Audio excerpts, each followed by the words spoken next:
ano parang role-playing game. Yung isa naman ay board game, no? Na although may kinalaman sa language at sa healthcare, ano. Pero pwede kayong maging malikhain sa ganun. Tapos kunin niyo yung opinion ng inyong mambabasa, no? Tapos gagabayan niyo dapat yung mambabasa sa pagsusuri. Katulad po nung ginawa natin dun sa taas na historical perspective, no? So magbigay po tayo ng example. Ayon sa Ibon Foundation, no, may humigit kumulang. No? Pwede po, tingnan niyo po, di ba? Parang pwede sa math, no? Or at least merong maiko-connecta niyo po sa matematika o algebra, kung ano man po yung nais ninyo na klase ng math. No? Dito po, simple lang po, no? Ayon sa Ibon Foundation, may humigit kumulang 15 bilyong dolyar ang nakatagong nakaw na yaman ng mga Marcos na mapatalsik ang diktador noong 1986. Fact po yan, ha? Noong 2021, nasa 1.87 trilyong piso ang pinagsamang yaman ng mga Marcos. Hindi pa kasama rito ang nakatagong nakaw na yaman at ang inflation simula 1986. Di ba? Pag magka-calculate ka, no, pati ng inflation, nag-increase din yung halaga ng piso nila o nag-decrease pa, no? Bakit to? Ang tanong po, bakit hindi pa rin isinasauli ng mga Marcos ang ninakaw yaman mula sa kaban ng bayan? Akala ba nila madadala nila ang yamang ito sa impyerno? So kahit na math siya, no, statistics man yan, no, physics man yan, kung ano man po, no, pwede pa rin po kayo maging satirical. At the same time, na tinuturuan niyo po yung mga bata or tawag doon, kinakapture niyo yung attention ng readers niyo. Ito po, may bali-balitang pinag-iisipan ng dakilang pinuno ng bagong Pilipinas na magbuo ng komisyon upang pumili ng ihahaliling pambansang bayani kay Jose Rizal. Kung ikaw ay magiging miyembro ng komisyon na ito, sino ang pipiliin mong maging bagong pambansang bayani? Bilugan ng titik ng iyong piniling sagot at isulat ang dahilan. Letter A, kahit sinong Marcos dahil. Letter B, kahit sinong Duterte dahil. Letter C, kahit sinong Aquino dahil. Letter D, kahit si Blank dahil. O letter E, wala sa itaas, baka nasa ibaba. Mga bugtong po, no? Halimbawa, no, madalas pag nagsusulat po tayo or nagke-create tayo ng mga sabihin nating mga advertisement, no? O kaya naman po ay infomercial pala, no? Infomercial yung tawag kapag may mga advocacy ads or advocacy campaigns, ano? Pwede po kayong pumili ng galing sa martial law, no? Na parang image or central image ng mga conjugal dictatorship ng nila Ferdinand Marcos Sr. at ni Imelda Marcos, no? So, halimbawa, ito po, pwede niyo pong sagutin yung mga bugtong na ito. Okay po. Number one, palasyo ni Santita Imelda, punong-puno ng sapin sa paa. Ano pong sagot niyo?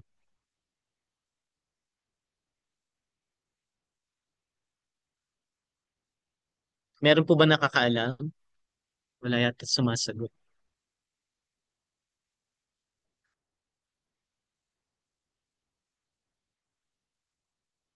May Q&A pala dito.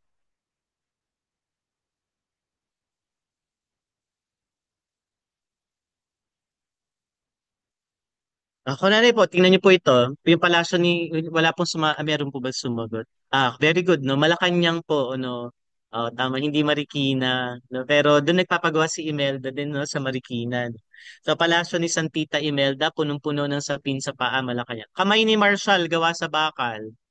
Nandito lang po play of words yan, ano? So, martial law. Nagets niyo po, no? Parang yung kamay ni Marshall, no? Yung pangalan na Marshall, no? Na ay nagko-connote ng martial, no? Tapos yung mismo kamay na bakal, no? Dictatorship, no? Nakataob pa rin ng kaldero sa benteng ipinangako. Siguro baka ito yung mga mas masagot natin. Tama po, no? Yung 20 pesos na bigas na ipinangako ni BBM, no? Na hindi po natutupad, no? Mangingisdang gutom, binomba rito troon. Ano sagot po natin? Tama, no? Kanin ni BBM, West Philippine Sea. Higit 2 milyong piso ang halaga para sa lansangan ay makapagmaniobra. Ano pong sagot niyo? Higit 2 milyong piso ang halaga para sa lansangan ay makapagmaniobra. Ito po yung jeepney modernization. Ano po? Sa bayan ng Bamban sa likod ng munisipyo, may tumubong pugad ng mga dayuhang pugo. Ano pong sagot niyo? Sa bayan ng Bamban. Oh, related tama, Jean. Related sa Pogo. Pero specific, ito, yung sa bayan ng Bamban, sa likod ng munisipyo, may tumubong pugad ng mga dayuhang pugo. Pogo saan po? Ah, tama. Ayan, no? Yun, saan po yun? Di ba? Sa Bamban, sa Tarlac. No? Tama po yung sagot, Pogo po yan, Pogo. Na may kinalaman po kay Alice Go. Ito po yung sagot sa number 7. Sa farm lumaki, maraming kinalimutan, inalis sa luklukan, nakago sa ibang bayan. Di ba? Si Gua, ano? Anong pangalan ni Alice Guo, yung totoo? Guo Waping, no? So dapat po ganun, no? Masanay po tayo na tinatawag natin sa kanya yun sa kanyang totoong pangalan dahil fictitious lang yung kanyang Alice Guo. Okay po, no? Sa bayan ng Porac, sa resort na eksklusibo, malalim ang sikreto ng mga dayuhang pugo. May pogo naman po ito sa Porac, no? Saan nga ba ang Porac? Takbutan na ako sa Boracay. Pampanga. Number 9, dumating na ang paghuhukom sa sugo. Sa 30 hektaryang paraiso, siya'y nagtago. Si Apollo Kibuloy. No, pwede nyo na itong dagdagan ngayon, di ba? Para tumatakbo siya sa Senado, di ba? Kahit nakakulong siya. Eto, sa Kongreso may isang loro na kaibigan raw ng isang kuwago nang hihingi ng 10 milyong piso para sa kanyang isang kwento. Sa gitna ng bagyo, lumisan ng loro. 125 milyong piso ang kanyang sikreto. Sino po ang sagot na? Ano pong sagot natin? Si VP Sara. Tama. No? Sa aming bayan, may bago raw himno. Pagkakaisa raw ay susi para umasenso. Matapos ang ilang taon, may nagbitiw sa pwesto. Dating magkakampi, ngayon nagpapatsyutsadang hunyango. Ang sagot niyo. Oh, Uniteam. Number 12, napakaaga nilang manligaw. Araw-araw, milyon-milyon ang nilulustay. Na parang kapag kukonektahin niyo po sa lahat ng ito, pwede po kayong lumika ng mga bugtong na ang pinapahula nyo ay yung political na nangyayari sa Pilipinas po. No? Mula martial law o kaya yung present natin kasi age nyo na ito eh. Yung mga luma, di ba po, na mga about martial law, kailangan lang natin sa i-connecta dun sa present, no? So, bilang pagtatapos po, no, kailangan nyo pong tandaan na tayo po ay aktibo dapat po ng mga miyembro ng lipunan, no? Ang maturity po natin, ang political maturity, hindi naman po yan overnight, eh, no? Hindi ibig sabihin na nakarinig kayo ng pananalita tungkol sa batas militar o pagkontra sa batas militar ay ano na kayo, nagkaroon na kayo agad ng decision, no, na makibaka, no, etc. Ang political maturity po talaga ay nasa praxis po yan, ano. So, sana nakatulong yung mga ganitong seminar o talk para po kayo ay makaambag sa pagmulat po ninyo, no. Pero nasa sa inyo po ang desisyon at syempre, iniimbitahan kayo ng mismong bayan na ipaglaban yung sarili nating bayan. At tandaan po natin na hindi sapat na minememorya ang kasaysayan, no. Kailangan po nating magtanong at kailangan sumagot, no? Dahil napakaraming bugtong sa ating bayan na nangangailangan ng kasagutan. Maraming salamat po sa inyo at kung meron po kayong mga tanong ay maaari po nating sagutin. Thank you po.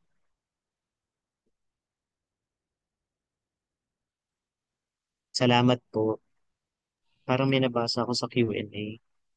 Systemically created, no yung conditions na ito, no. So mas gusto ko siyang sabihin na na it is a conflagration of many factors, no. Of course, una sa lahat may pera talaga itong pamilya Marcos, no, nanggaling sa nakaw na yaman, no. So they use these funds, no, para bago pa man yung election season mismo, no, makapag-create na sila ng historical disinformation, no, and lies, no, sa pamamagitan ng social media, no. May mga tactic kasi BBM na hindi siya pupunta sa mga public forum, no. Basically, hindi siya mag-engage sa any form of public debate, no. If we are going to concentrate on BBM, no. Pero it is a network kasi yan, eh, no. It's like a big corporatist talaga ang politika sa Pilipinas, no? Hindi lang political dynasty per se, no? Mga corporations, no, na sinusuportahan yung ganitong klase ng mga politiko at mga political or mga pamilya, no? So ano, halo-halo siya, no? Kaya hindi natin natitignan na it is just an effort of BBM, no? Sinuportahan din siya ng iba pang mga local na politicians, no? Nag-engage din sila through popular culture, no?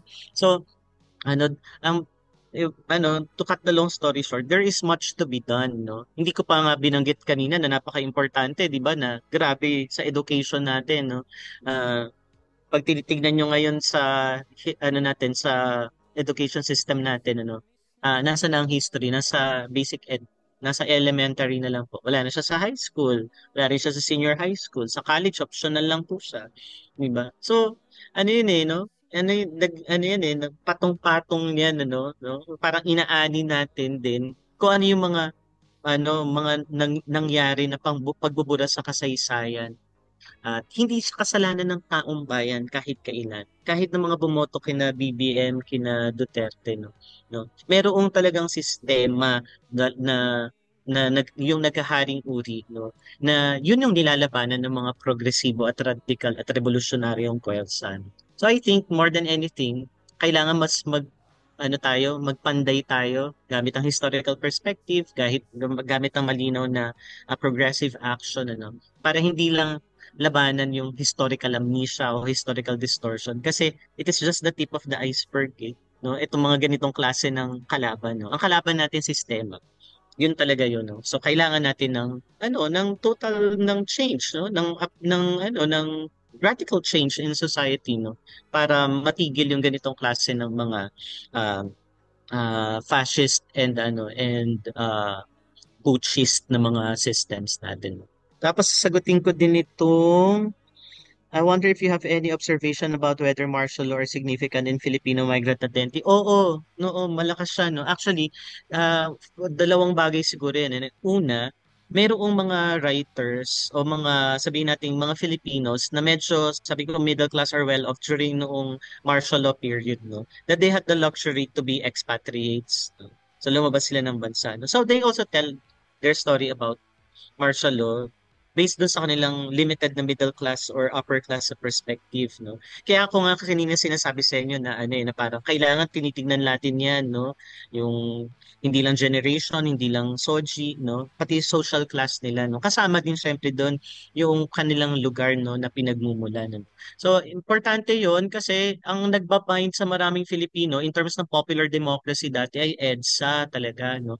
Na parang people before are known sa paglalaman nilang Pilipino ka, automatic ang sinasabi agad nila Cory Aquino, no. At the same time na nare-recognize natin 'yon na merong EDSA, no. Pero meron kasing nabura din sa narrative ng middle to upper class about EDSA, no.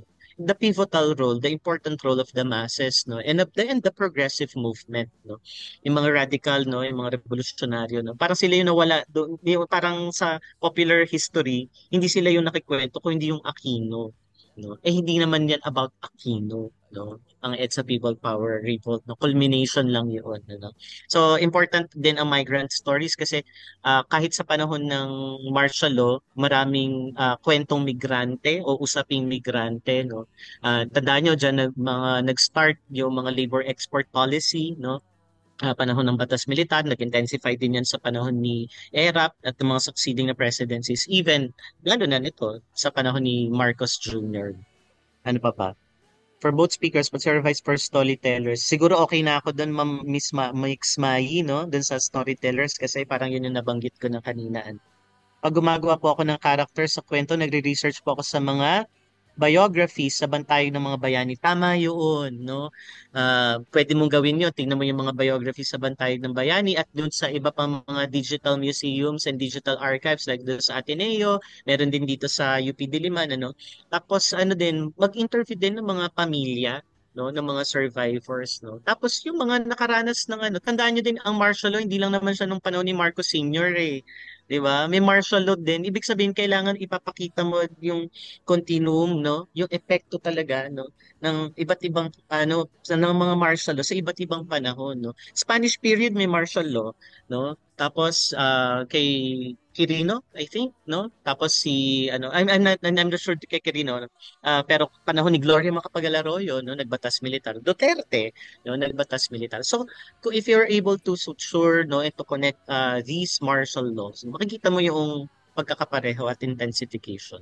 Tapos naglalabas din tayo no? Yung parang naalala ko noon, sumama kami ay nag-create kami ng anthology about against political killings ng panahon ni Gloria Macapagal-Arroyo. So parang archival na siya ngayon, no? Kasi 2000s yun, mga 2006 yata yun. So maganda ring babalikan din natin doon dahil marami doon sa mga martial law survivors na nagpatuloy ng laban ay lumaban pa rin sa panahon ng diktadurya nila ni Gloria Macapagal-Arroyo at hanggang ngayon ang diktadurya ni Duterte at ngayon na current na administration. Platforms encouraging us to feel angry na how do we move forward with more constructive messages? Oo. Ako tingin ko, ano yan ang tawag mo dito, paano ko ba sasabihin? There are many ways, no, by which we can, uh, take part do sa struggle, no. I don't think na rage alone is what is elicited from us, no, sa social media. At saka I think kung nakababat kasi tayo talaga sa social media, baka yun yung nakikita natin sa algorithm natin, no? For someone like me na you cannot you can see me sa social media pero it's just 15 minutes per day. Hindi ako babad sa SOCMED at all, no? At masayang-masaya ako, no? Dahil doon ko na realize na mas nakakausap ko yung mga tao, no? Pag nag-iikot ako, pag naglilibot ako, no? Mas maraming Pilipino ang wala sa social media. Believe me, no? So, kaya yung answer ko doon ay parang it's just a very limited na na platform, no. Ang tawag mo, hindi ko sinasabi na i-disregard natin siya because diyan din nagkukuha yung TV, no, and radio ng kanilang mga crowdsourcing, no. Pero yung totoong crowdsourcing ay nasa So I would encourage na everyone na yung ambag natin sa lipunan ay lumabas tayo ng comfort zone natin, lumabas tayo sa social media. Pag natuto tayo, mag-engage tayo. Sumali kayo sa mga organizations, sa mga NGO, sa mga people's organizations, no? Makipagkwentuhan sa mga tao magpaliwanag mo. At makikita nyo, nagpa-flourish doon ang constructive na criticism at constructive way of how to construct our future. Yun. Yun lamang po. Maraming salamat po doon sa mga tanong po ninyo. Thank you very much. Thank you Meron po pa din also, dito. sir. Mm. Mm. Okay po. Meron po isang tanong dito. Ano po kayang mga balakid ngayon sa pagbabahagi ng katotohanan sa lipunan kung evidence na po bakit naman po? Oo, bakit na misinform? Syempre may problem din talaga tayo guys sa no, yung hindi siya not a matter of literacy kasi ang literacy ang kanyang base ay written and writing and reading no. So hindi ko siya sasagutin na parang meron tayong literacy problem, no. Talaga, no, yung orientation ng ating education, no. So ako ang tingin ko ang sagot natin diyan ay dalawa at tatlo, na may lahat may kilala sa education. Meron po tayong tinatawag na media education, including yung social media education. Nagsabihin po, kung alam natin na mayroong mga gumagamit ng social media, no, maraming nanonood ng TV, nakikinig sa radyo, you have to also use these platforms po para po mag-immerse sa tao, no, mag-produce ng mga works po na mag-highlight ng truth po, no. So media education. Pangalawa po, literary or literature education, marami pong kabataan ang nagbabasa hanggang ngayon, po. So, halimbawa po sa Wattpad po, no, napaka-popular pa rin pa niya sa mga kabataan hanggang ngayon, yung mga Reddit, 'di ba, yung iba't ibang mga platforms po. Yun po, no. Meron din po tayong film education po, no. So gagamitin din po natin yung mga parang iniisip natin na popular sa mga kabataan, sa mamamayan po, no. At magbigay tayo ng mga sources sa kanila na credible po. So building din po yung mga archives po, no. it's one thing, no, na nagkakaroon tayo ng mga digital libraries, mga kanta, no, iba't ibang mga popular songs, no, ng mga mass movements, panahon ng martial law, panahon po ni Erap, daming kanta ng Erap, Gloria songs, marami pa rin po yan, panahon ni Noynoy Aquino, no. Tapos yung contemporary po, no, panahon ni Gloria, panahon po ni Duterte, no, nagsulputan din po, no, napakarami natin mga artists po, no, na through songs po sila nakakapag-send ng kanilang social message, no, not just of hope, no, but for a more liberative na future, no. So you have to exhaust all means, both creative, no, pero it doesn't mean na kakalimutan natin yung actual na grassroots, no, because that is where that it is the platform where it really matters po. Yun lang po. Marami pong salamat sa lahat ng mga tanong po ninyo. Okay po. Kung Thank wala na you. po kayong tanong ay pupunta yata tayo sa sa susunod ninyong speaker. Thank you po. Sir, mag-present po muna tayo ng certificate. Ay, sige po. Photo up po with you po. Ayan. So that was an engaging discussion. Thank you to everyone who participated, and of course, a huge thank you to Professor Michael Andrada for sharing his knowledge and expertise with us. We are truly honored to have you, Prof. Andrada. To express our gratitude, we will now present the certificates of appreciation to you.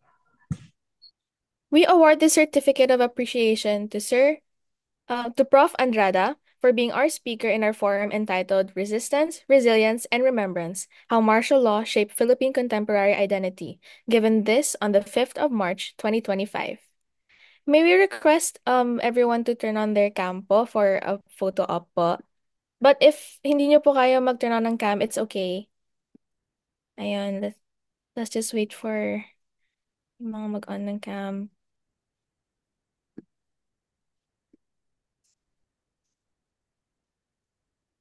Ayan. Sige, ako na lang mag-screenshot. Sige. Okay, 1, 2, 3. Isa pa po. Okay, 1, 2, 3. Ayan. Thank you po. Thank you po, Maraming sir. salamat po. Bye po. Thank you po. So, move on na tayo.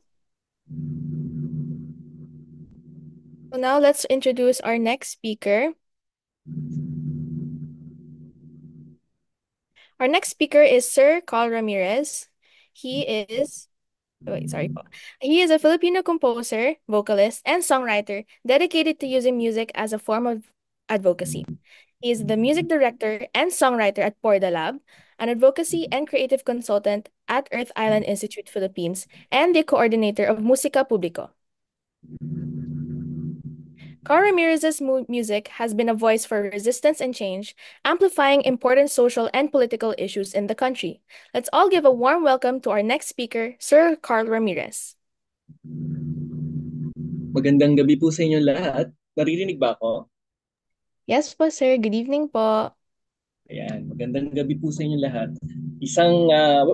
Mangungumusta muna ako no, sa aking mga ka-batch dito. Siyempre si Remy, ang inyong professor. At saka siyempre, nandito pa ba si Prof. Michael? Hi, Michael. Nako, nagpaalam na yata. May susunod po siya na klase. Okay. Kami po ni Michael ay magkasama sa Stand UP when we were in UP Diliman. Ah, Hindi ko alam kung alam nyo yon, kaya kami ay magkasama din sa forum na to. Pero kami ay talaga magka-batch. Same generation, we experienced EDSA 2 na nasa lansangan kami sa People Power Shrine at sa Menjola nung pinapatalsik naman namin si Erap Estrada nung panahon na yon. Ang isang hindi nabanggit sa inyong introduction would be my participation sa Bantayog ng mga Bayani. So, ako po ay isa sa mga kasalukuyang trustees, Board of Trustees ng Bantayog ng mga Bayani. At I'm a trustee for about 3 years na. It's my third year as a trustee. Pero ako po ay bahagi ng Bantayog ng mga Bayani mula 2011. Kung kayo po ay nagpa-browse ng Bantayog ng mga Bayani bantayog ng mga bayani.org. Sabihin yung ating website, yung website ng Bantayog ng mga Bayani ngayon. At kung na-appreciate po ninyo yung digital collection na nandun. Ito po ay isa sa mga trabaho na pinaghihirapan namin mula noong 2011. Ang inyong professor, si Remy, ay nakasama ko yan pre-pandemic around 2015-16 sa mga projects ng Bantayog ng mga Bayani. And we have a common advocacy, of course, of using digital tools para labanan ang historical revisionism. So that's beyond my advocacy din and main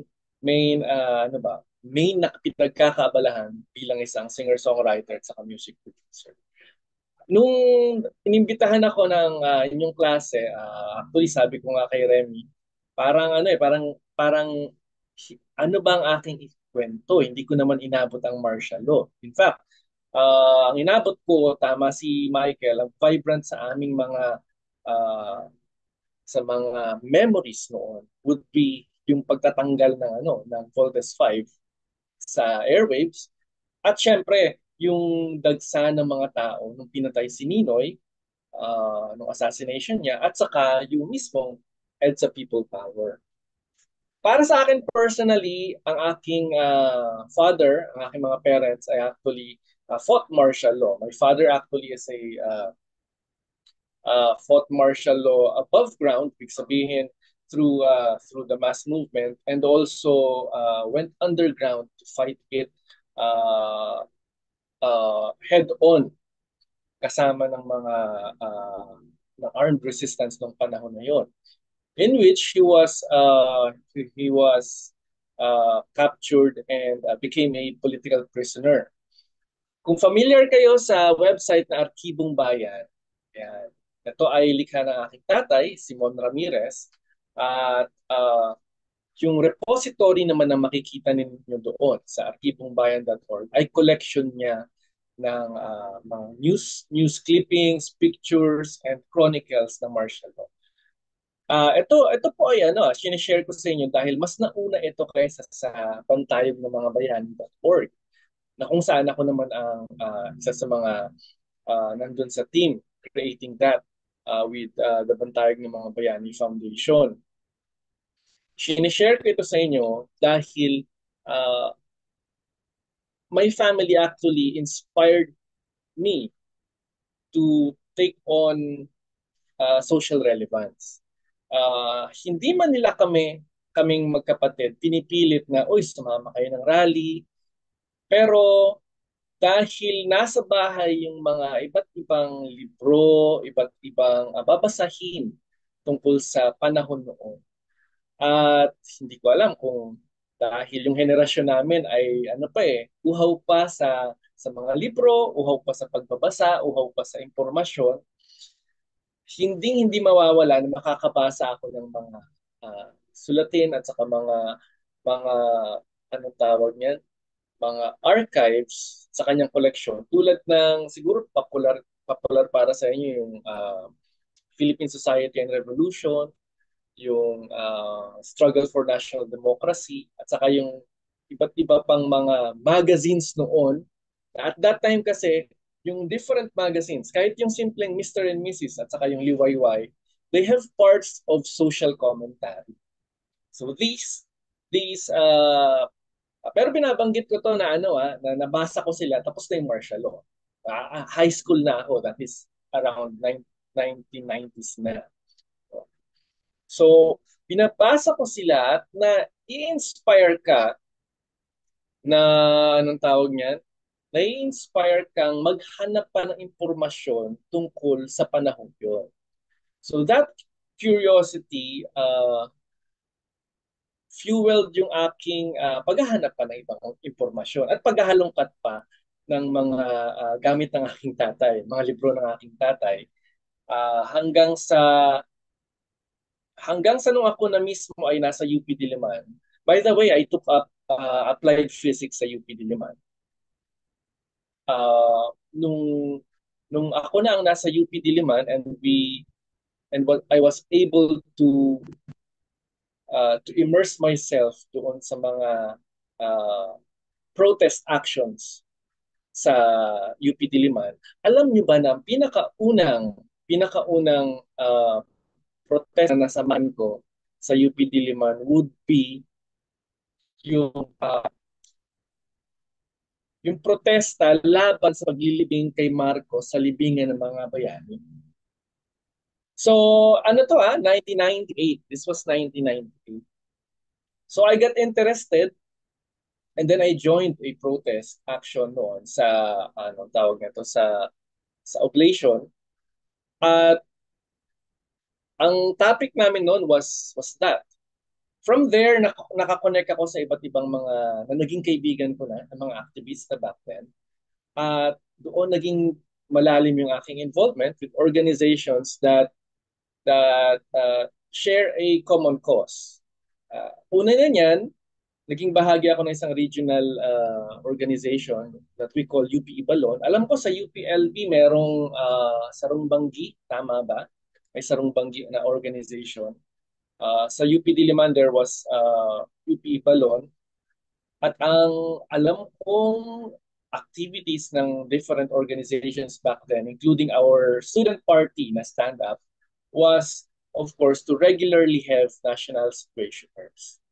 So, tama yung binabanggit ni Prof. Michael kanina, sa pamamagitan nung mga educational discussions na ito, us students back then were able to expand our knowledge of what is happening around the country. Nung panahon na yon, sa panahon ni President Erap, ito yung nag-fuel ng aming curiosity pa rin para malaman kung ano bang pwede nating gawin. Kinakat na nila yung budget ng educational system at kinakat nila yung budget ng UP system, kinakat nila yung budget ng UP Diliman, hindi ba tayo aalma?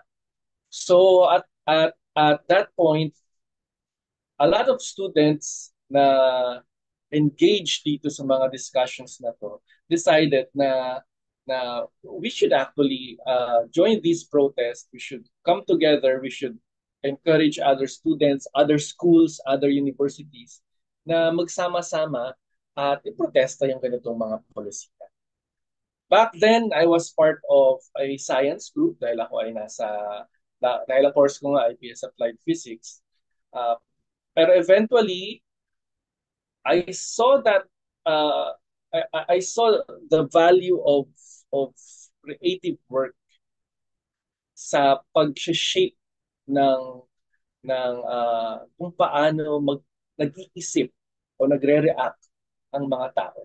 So the value of artworks, the value of visual art, the value of music para makumbinsi mo yung mga tao, para mapataas mo yung kanilang kamulatan, para mabigyan mo sila ng dagdag inspirasyon sa mga araw na kinakailangan nila.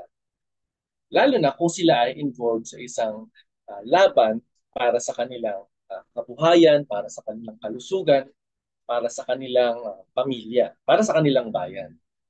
So, yung panahon na yun was a discovery phase for me. So, from being BS Applied Physics, upon connecting with activist groups and groups that are actually studying social reality, expounding about social reality, napunta ako sa mga grupo at mga kaibigan na actively creating art, creating music. At mula doon, na-inspire ako, why not become a musician that would also do the same ng mga idol namin noon. Yung panahon namin kasi, early 2000s, there were a lot of bars sa Quezon City na guested a lot of protest musicians.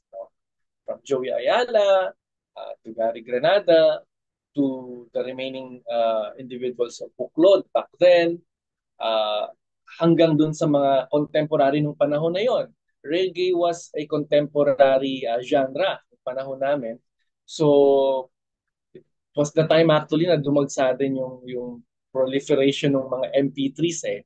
So, nag-digitize na. So, hindi na lang basta tape at saka radyo, kundi nakakakuha ka na ng access, nagkakaroon ka na ng access sa mga MP3s where you can actually have access to different artists at sa generation namin, merong leaning doon sa usapin ng parang contemporary protest music.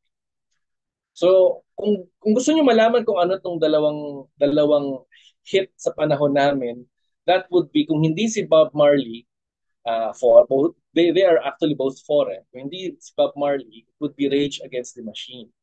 So Rage Against the Machine was more of new metal at saka rock and rap. Bob Marley is of course reggae. Nung panahon na yon, nag-proliferate yung kanilang tunog, nag-proliferate yung kanilang mga kanta at natutuwa kami noon na nang magkaroon ng access sa kanila digitally. Mind you, ang aming mga ano no, ng mga files namin no napakaliit. For example, 'di ba ang lalaki ng resolution ng ating mga camera ngayon? The first time I had a an Olympus Digicam. Ito, may access ako sa ganyan dahil ang aking tatay was actually an archivist. Ang pinakamalaking resolution na namin would be 1080 by 800 pixels. So imagine niyo yan, ano? Wala pang 1 megapixel. At saka pag sinabi namin standard size noon, that would be 640 by 480 pixels. In fact, ang daming mga pictures doon sa Arkibong Bayan na ganun yung mga sizes nila. Kung hindi yan kuha sa camera na film,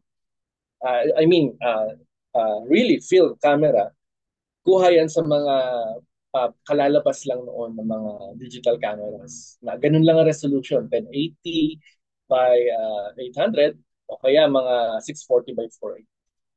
Diba? Nung panahon na yon, our compact flash, ito yung mga memory cards. Ang aming mga memory cards noon were just 580 MB, 256 MB, mga ganyan lang. So, actually, yung mga ganyan, nakasakpa doon sa bahay namin sa Quezon City. Itong mga to, at yung experience na yon, actually, enabled me to document a lot of stories. Lalo pa nung ako ay naging bahagi ng Bantayog ng Mga Bayan 2011. 2011, hindi pa ganun kalala hindi pa ganun ka-blatant yung historical revisionism. Back then, they were attacking, the Marcoses were using creative tools to attack one main point sa anong tawag na to, sa people power revolution, yung pamilya Aquino. Back then, there was this YouTube channel they call Pinoy Monkey Pride. Actually was one of the first proponents of fake news in the way na very creative nilang ginagawa. They made animations, they made short documentaries tungkol sa kung paano hindi totoo na bayani si Ninoy at hindi totoo yung ginagawang kabutihan ng pamilya Aquino. So this was 2000, I remember this was 2007, 2008, 2009 nung naging Pangulo si Pinoy, o lalo na nung naging Pangulo si Pinoy, lumaganap yung mga videos at mga initiatives sa itong Pinoy Monkey Pride. And alam naman natin na wala namang ibang gagawa ng hindi Pamilya Marcos. And from what we know also back then, with our creative friends noong 2011 onwards, maraming mga creative minds ang kinukuha din ng mga Marcoses to do creative work para sa kanila. For different incentives. At saka tingin ng mga taong yon ay they're just doing their job. Sabihin, nakumbinsi sila ng mga Marcoses to use their creativity para sa mga bagay na ito. So, parang parang anong tawag ito, kasalanan ng aming henerasyon, Hindi namin napigilan yung best and brightest ng aming henerasyon to actually work for the Marcoses and do these spreading of lies. So, backward ako ng konti. So, nung nasa UP ako at nung nag-decide ako to write, to be a musician, uh, actually, I decided to also be a music producer, to write songs, to perform songs na mapapataas ko yung level ng, sabi ko nga kanina, kamulatan at level ng damdamin ng aking mga tagapakinig. Yan yung dinadala kong concept mula noon hanggang sa nailabas ko yung aking mga releases mula noong 2010 at naging bahagi ito ng aming banda na For the Love mula 2016 onwards. Ang alam ko, isa sa pinaka absorb na community doon sa aming mga kanta was UPLB. For the longest time, we've been going back and forth sa UPLB Fair. In fact, last February, nandun kami sa inyong first day yata yun, February 12 o 11. And then we realized na constantly kailangan naming aralin kung ano yung contemporary sound. So for those creating socially relevant art o socially relevant work, isang challenge na napakahalagang maging bahagi ng inyong routine would be how you would study the present style, form, genre na evolving at gamitin ang elements nito para mag-grab ninyo yung attention ng current generation. So, isipin natin isang usapin yung content, 'di ba? Napakaganda ng ating content, pero yung tenga o yung attention span ng ating o yung attention ng ating target audience ay wala naman doon or hindi nila ma-absorb or na-absorb lang nila for 2 seconds at lilipat na sila. Ipipress na nila next o kaya ay babaliwalain na lang nila yung ating creativity at magpo-proceed na sa next creative thing na mapapanood nila or may encounter nila. So isang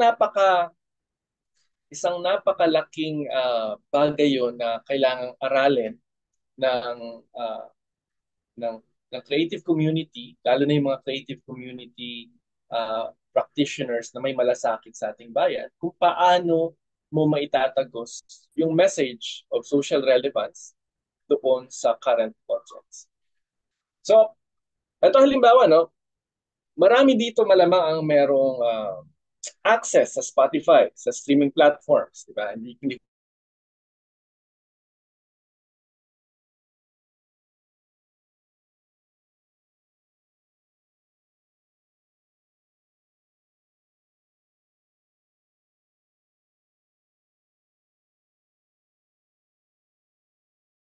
puntahan agad at i-play on loop. Pero kapag tayo ay napunta dito sa pangatlong sitwasyon na kung saan may nilagay na song sa ating harap, di ba yung Spotify, merong nag-rotate na song sa atin, kapag hindi natin trip, kapag hindi tayo makakonect, style man yan or content, press natin ang next.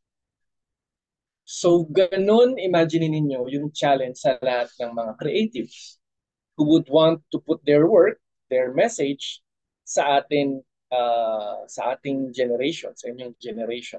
So, malaking challenge yun for those who are creating at walang ibang solusyon doon kundi trying to study the current style, the current trends at subukan itong i-incorporate yung lessons dito i-incorporate doon sa ating ginagawang material. Okay. So, having said that, hindi ko rin masabi if we are actually doing it right.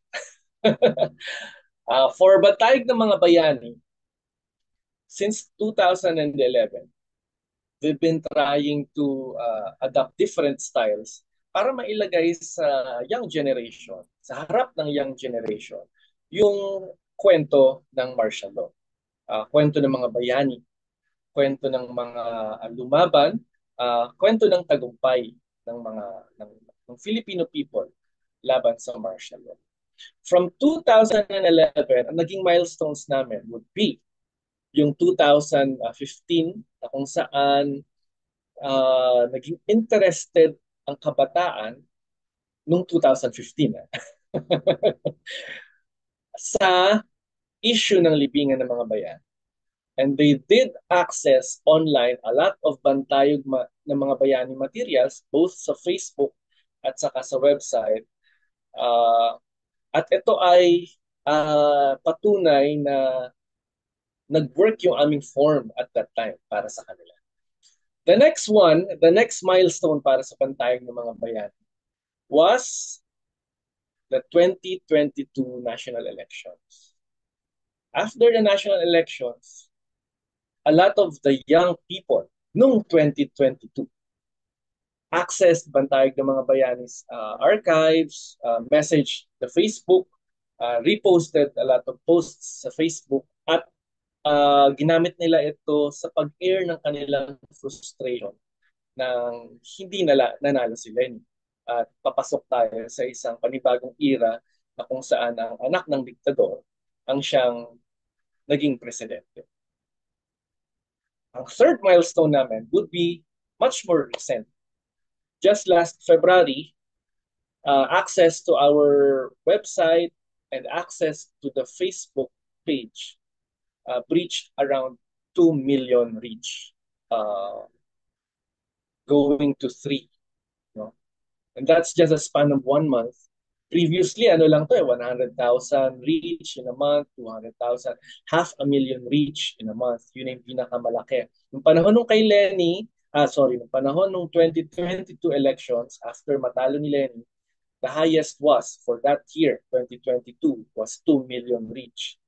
Pero nito, just last month, for 1 month in February, a lot of people, and especially the young people, were interested in the stories of the martyrs, the stories of EDSA People Power One, the stories of the people who fought EDSA. And these are stories that go beyond yung ating mga usual players tulad ng mga Aquino, tulad ng mga naandon sa EDSA People Power. Kundi they also try to access files tungkol sa mga buhay ng mga poet tulad ni Eman Lacaba, buhay ng mga kababaihan, si Lorena Barros, at buhay ng mga desaparecido na nawala nung panahon nung nadinukot at hanggang ngayon hindi pa matagpuan mula nung panahon ng martial law. So what I'm trying to say is that we might have found a form and style kung saan attractive or naabot namin ang generation ng Facebook users, ng mga nasa online, kaya nagkakaroon sila ng renewed interest doon sa presentation ng Bantayog ng Mga Bayani digitally. So that's for Bantayog. For our songs naman, well, sa ngayon kasi maliban sa Portalab, I'm residing in Naga. And one thing na kakaiba dito sa amin would be Attorney Lenny is running for mayor. Wala siyang kalaban. So actually, she will be the next mayor of Naga City. And ang napansin namin, iba yung klase ng participation at encouragement na binibigay niya for the constituents in one small city sa Naga City. Although malaki din kami, nasa 250,000 ang population. Pero she ensures consultation with different sectors of people, and natutuwa kami doon sa kanyang malasakit sa mga tulad namin nasa creative sector, lalo na sa amin na nasa music music industry. In fact, dito sa Bicol, we have our own brand of what we call Bicol Pop. No? Dito sa Naga City, we call it Bicol Pop. Pero sa loob ng Bicol Pop ay hindi lamang mga kantang galing sa mga Bicolano singer-songwriters, kundi may element of social relevance. Kasi coming from a city na kilala sa good governance, for example, Naga City, nahahawa yung mga creators, nahahawa yung mga artists, nakakapag-propel ito ng isang movement wherein ang mga musikero, ang mga artists ay kino-consider nila ang mga sarili nila na hindi lamang mga artist lang, hindi lamang art for art's sake, kundi they must create for good governance. They must try to contribute their art, their obra, their songs, their initiatives sa pag-fulfill nung mga adhikain para sa good governance sa syudad ng Naga City. So, sinishare ko ito dahil if Naga City can have that kind of malasakit doon sa kasaysayan ng kanyang pinagdaanan, ng kanyang malasakit sa mga tao at malasakit sa konsultasyon sa mga tao at pananaw ng mga tao. Tunay ang sinasabi ni Professor Michael kanina na kakaiba talaga yung usapin ng ating lipunan, no? Yung the powers that be, they really dictate ano ang nangyayari sa ating lipunan. May mga exceptions rather than rule tulad ng Naga City na those in power in Naga City are actually trying to create a system na mas manaig ang good governance. Patunay yon na pwede. Patunay yon na pwede at patunay yon na marami pang kailangang gawin. At tama si Prof. Michael at hindi pa tapos ang laban para manaig ang ganong klaseng kaisipan sa ibang bahagi ng ating bansa. So, with that, yung anong tawag nito, yung ating task, no? Yung task ng uh, mga taong may malasakit sa kalayaan at may malasakit doon sa pagbabago ng ating lipunan ay napakabigat. Sorry pero napakabigat ng anong tawag nito, ng responsibilidad. If you would want to call it a responsibility. Kasi nga, di ba sabi nila, once woke ka, ang hirap namang pumikit ulit. So somehow, parang, di ba, parang everything, all the problems sa ating lipunan, you suddenly feel na parang may responsibility ka na baguhin ang kasalukuyang kalagayan. Agree ako dyan. Agree ako dyan na dapat makonsensya tayo. Na tayo ay may responsibility sa ganyan. But then again, the only way to go about it is to get organized. From what I know sa amin sa Bicol Pop, here in Naga and in Bantayog ng mga bayani, the only way na makapag-move forward, actually hindi dapat move forward, surge forward. No? Makapag-surge forward tayo into a better direction if lahat ng tulad natin mag-isip, tulad nating may malasakit at alam mo yon, merong ganong klaseng rage na namumuo sa ating mga damdamin para baguhin ang lipunan, kung tayo ay magsasama-sama para baguhin ito. And that would start with having an organization or being part of an organization or organizing your own movement para baguhin ang mga dapat baguhin sa atin.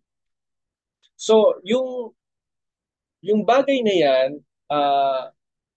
if you are thinking about baka pwede ko naman po gawin ng solo yung aking mga creative work para makapag-inspire ng iba. Well, yes, pwede mo naman din talaga gawin.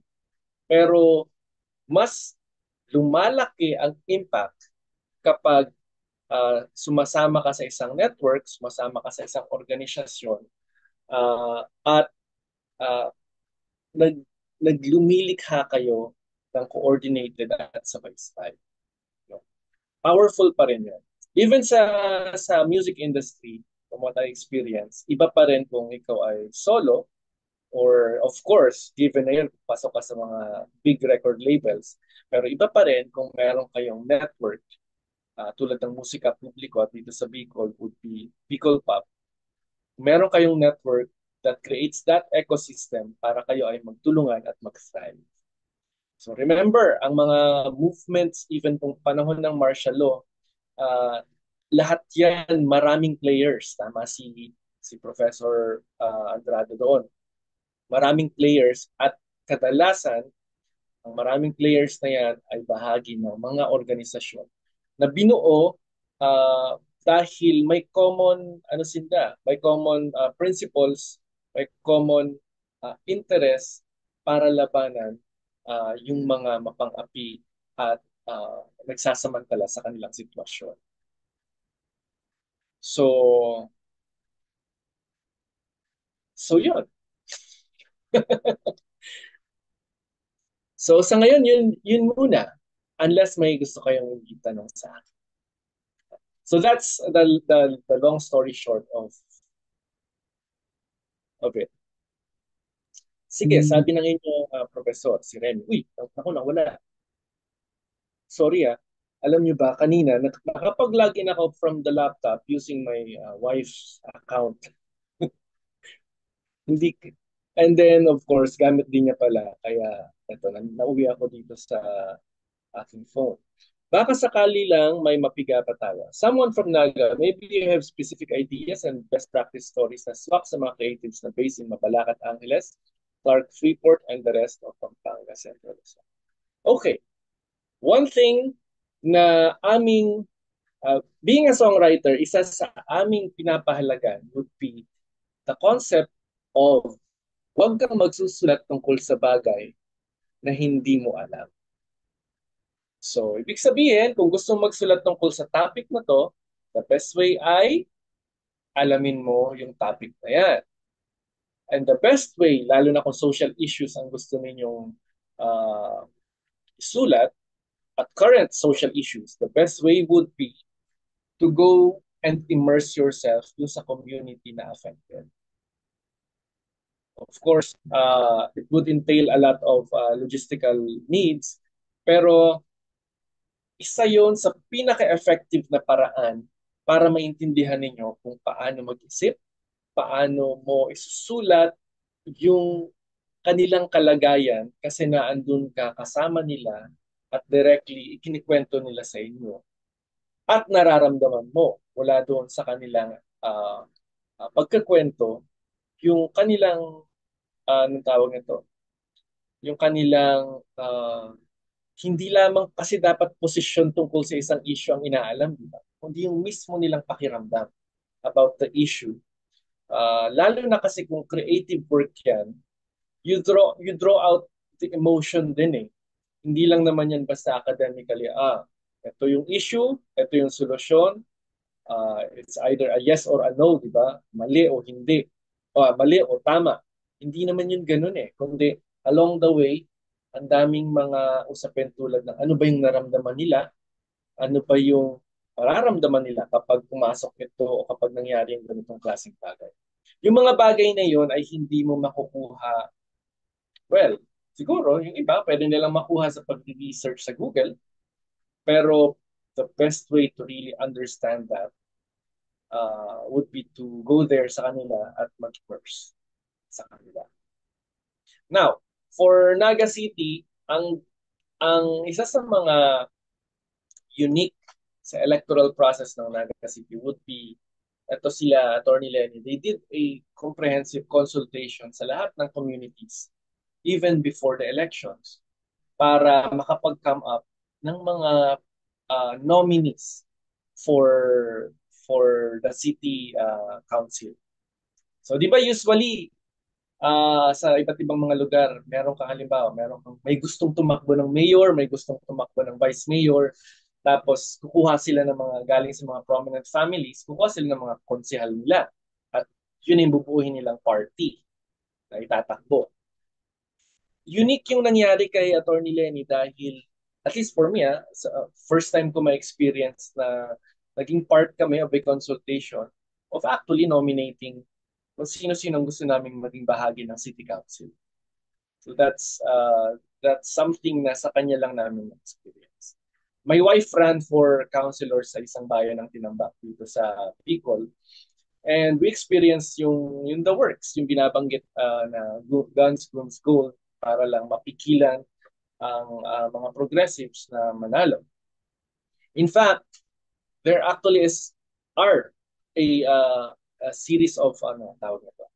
May formula on how you can win in local elections. We call it actually tatlo yun, no? Hindi siya yung guns, guns, gold. Masyadong general yun eh. Para sa libro at saka para sa appeal to emotions, yes, guns, guns, gold. Pero the actual formula na experience namin would be, una, yung perception campaign.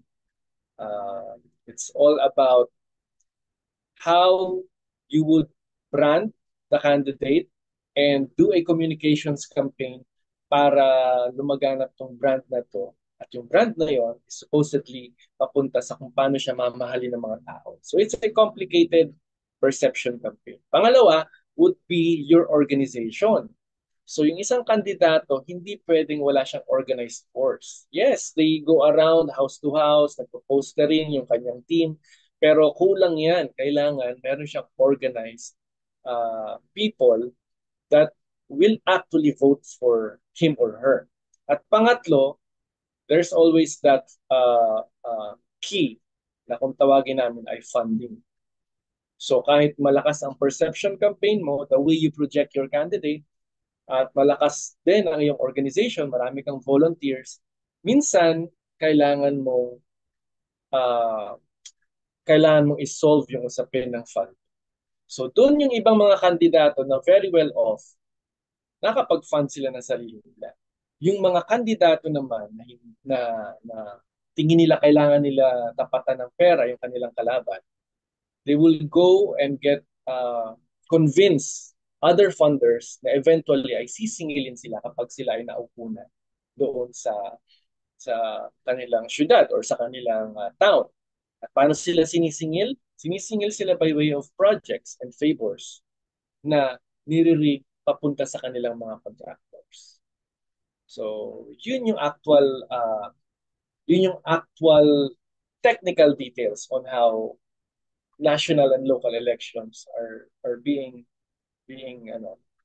manipulated in the country. Actually, hindi naman manipulated kasi they they are really working hard para para gawin yung i-fulfill yung mga elements na yan.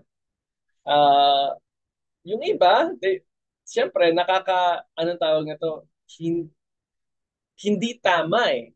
Hindi tama, di ba, na magkaroon ka ng ganong klaseng, anong tawag na, utang ng loob to your funders. Pero the reality of a lot of politicians ay pumapasok sa ganong sistema.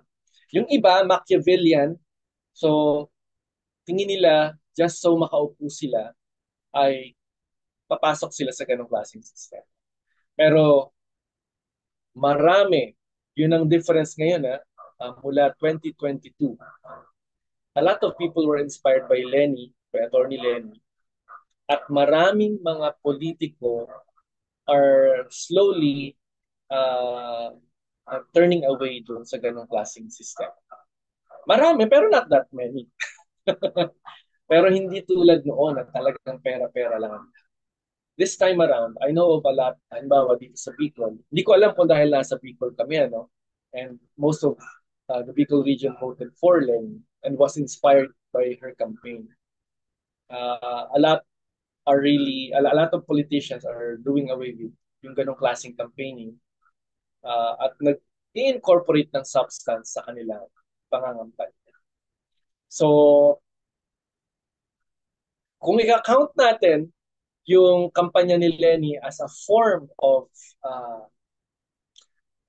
inspiration, form of movement, tingin ko naging effective siya into turning the tide against dun sa kadiliman kasamaan.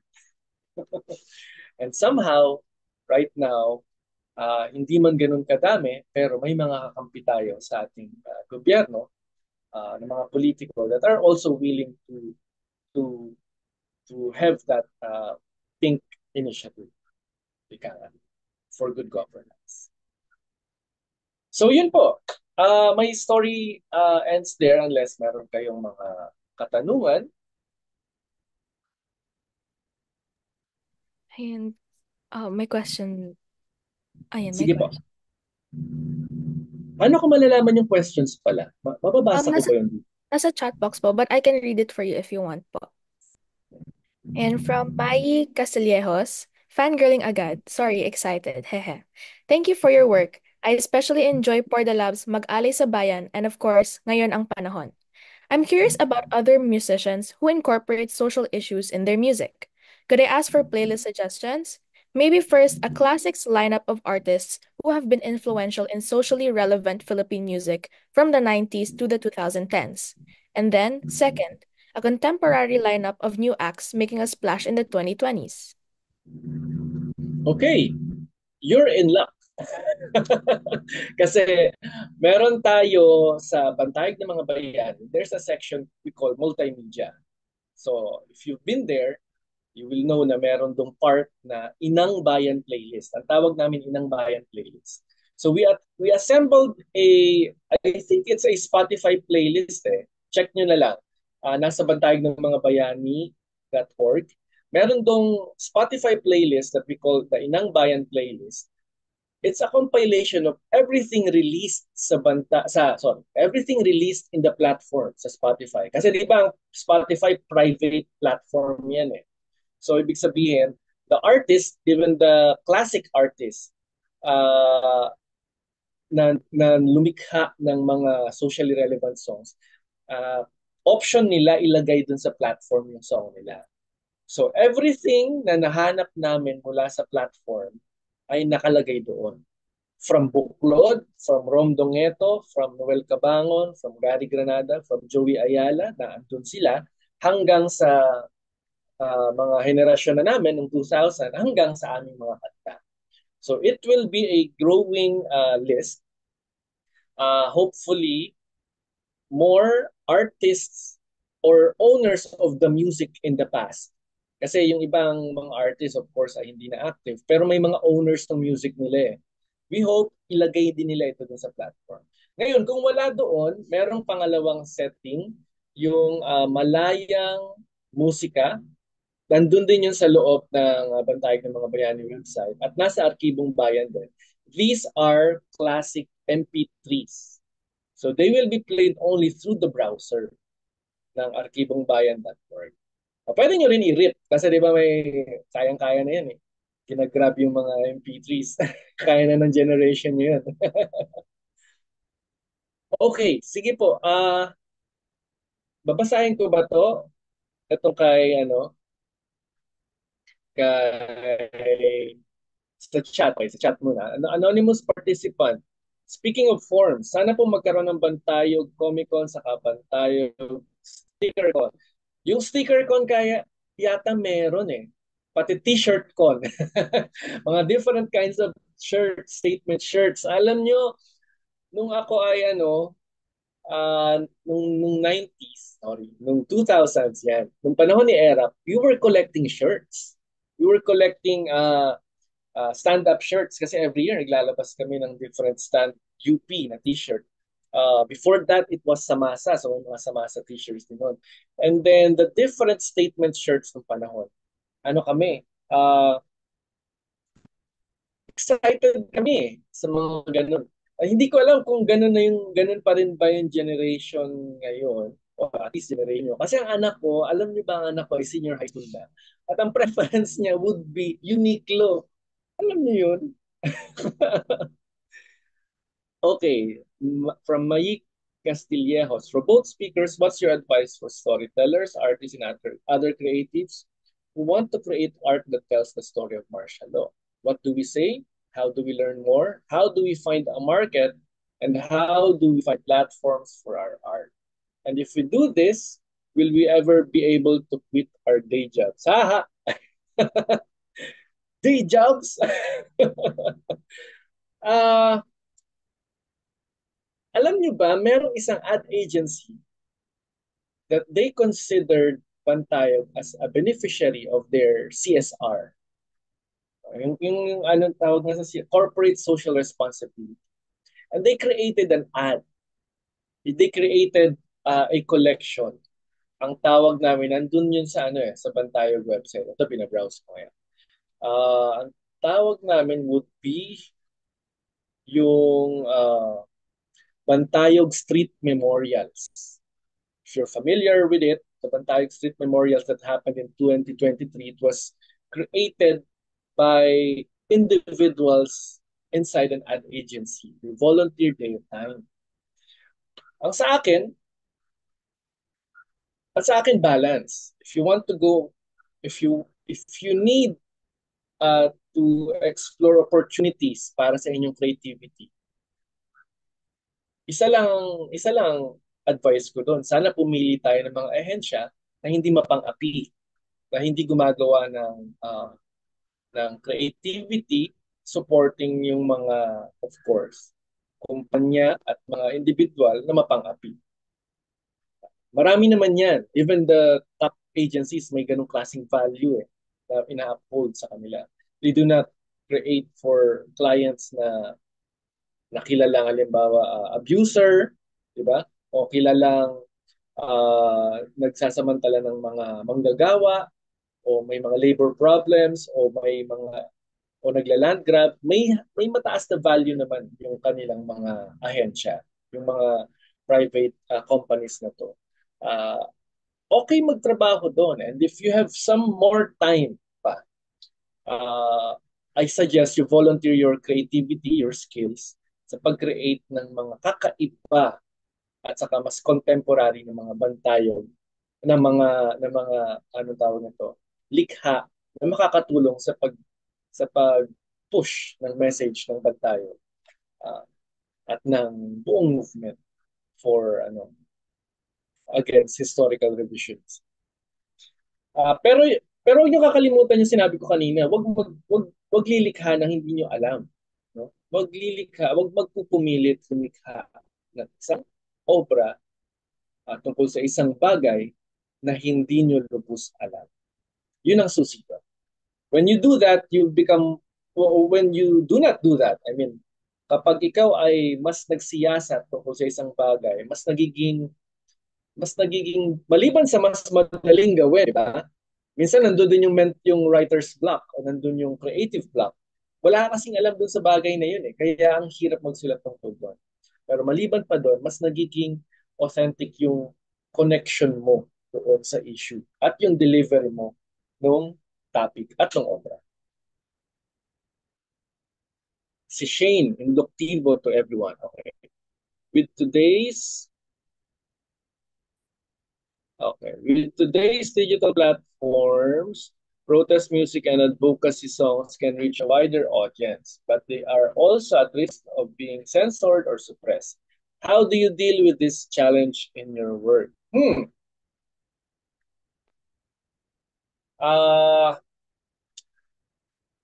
Yung protest, well, ako ang quick answer ko dyan would be it's still the people's movement that will protect these creatives. May recent experience kami dito sa Bicol, yung The Spark. It's a campus paper. Now, The Spark, a campus paper in Iriga, had this, anong tawag yan, survey for the gubernatorial race. Of course, ang pinakamalupit dito sa amin would be the Villafuertes, diba? Silang namamayagpag for 30 years sa probinsya ng Camarines Sur. But there was this mahusay na kalaban niya si Bong Rodriguez, na talagang nagla-light up. Kumbaga, very popular, saka dala niya yung mga concerns ng bayan. So, dun sa survey ng The Spark, pinublish nila at ginawa nila internally for their students, panalong-panalo si Bong Rodriguez. So ang ginawa ni Villafuerte, he sort of censored the school. Sinabihan yung administrasyon, nareprimandang administrasyon yung mga estudyante, yung paper, tapos uh, immediately pina-take down yung post ng Spark announcing the result of their survey. So ang nangyari, of course, sa tulong ng different campus papers and the people of Bicol and Camarines Sur lalo na, nagkaroon ngayon ng binago yung narrative at pinalakas yung loob ng mga estudyante from being down kasi nga parang binuli sila ng isang politiko, lalo na si El Rey Villafuerte yan, ang daming kapangyarihan niya. Lumakas yung loob nila. Nagkaroon ng maraming opportunities for them and for that message at nakarating ng national media.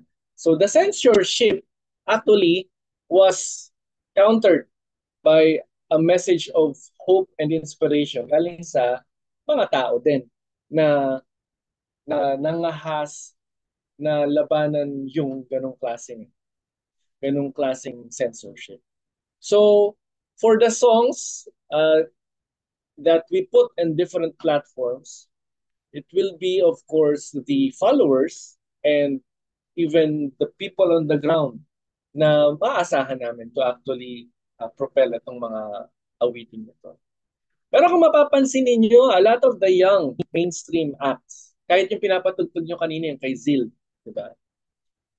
From Medicina to Kada 70, hindi nawawala yung consciousness nila dun sa topic na yun. Ben Ben's kapangyarihan, di ba? To even, kung nakikinig kayo ng SB19, di ba kayo nagtataka bakit dam ang kanilang title? Hindi dam na D-A-M-N, kundi D-A-M. Although sabi nila, ito ay mula sa salitang ramdam. Pero di ba pag tinakinggan mo, bakit parang binabanggit nila kung paano natin sinisira ang ating kalikasan. Kaya tayo pinagbabaha nung nakaraan. Parang ganun eh. Is it about the dam? Di ba? Na nasa Northern Luzon? May ganung klaseng mga play of words tong mga ating mga bagong artists ngayon that makes us actually review yung ating kasaysayan in the past na kung saan yung mga kundiman, kung familiar kayo sa mga kundiman, ang mga kundiman ay tungkol sa pag-ibig. Pero these are all codes na itinago yung pag-ibig sa bayan dahil bawal nung panahon ng Espanyol mag-expound sa mga bagay na yun. Diba? So, hindi kaya itong mga artists na nasa labels ngayon are also doing that kind of thing para lang hindi may opportunity sila doon pero hindi naman sila masyadong masensor. Sige, may mga katanungan pa ba? Pwede po kayo mag-send sa chat box if you still have any more questions for Sir Carl. Sige. Yung ibang questions kanina hindi ko nabasa. Ano ba yung binasa mo, Bianca? Ay, nasa chat Saan ko? box po. Naka-direct message po kasi sa akin. Okay.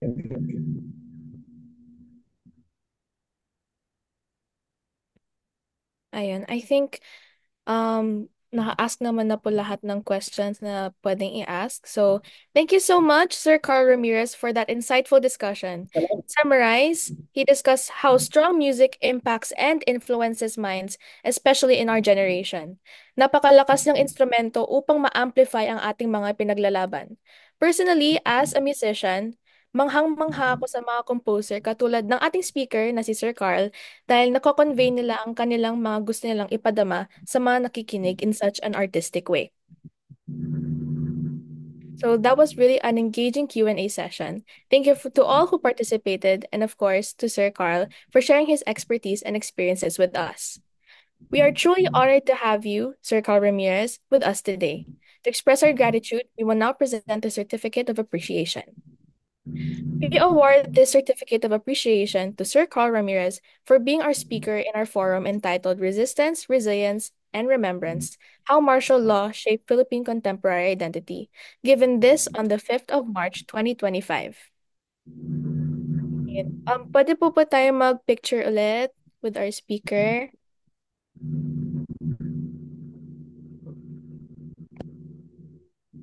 And may I request everyone to turn on their cameras, but if hindi nyo kaya turn on yung camera right now, it's okay pa rin.